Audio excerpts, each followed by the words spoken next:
毕卡索去世50周年纪念展览伫台南市立图书馆新总馆新大展开，行政院长陈建仁、台南市长黄伟提等人拢到场参观。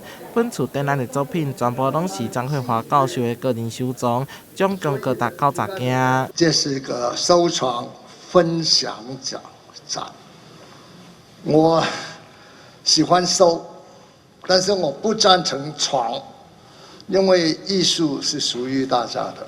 谢谢张教授能够把这个藏了这么久的毕卡索的许多作品，能够让我们台南何其有幸可以看得到。那这里面有少数几幅是复制品，得到我们毕卡索家族的同意授权，好，所以复制品有授权，真迹就是张老师的。展览以用生的斗牛士为主题，向毕卡索的技术精神来致敬。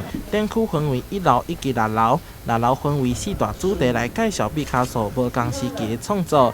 来到1楼展区是介绍毕卡索上为知名的3大作品，其中以这把格尔尼卡，和行政院长陈建仁印象深刻。格尔尼卡这是86年前有一个震惊世人的这个战争，在这个战争当中。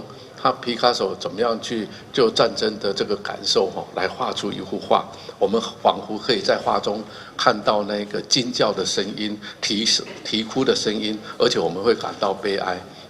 那从这里也更深层的让我们去知道说，追求和平，不要战争是这么的重要。毕卡索的画作有哪向民众传达特别的意义，连展出的地点也非常特别。跳脱以往展览一个伫咧美术馆，收藏家更希望将作品放伫甲民众上亲近的图书馆，希望让大家更加了解到毕卡索。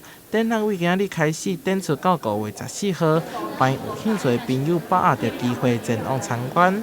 台南新闻杨硕快采访报道。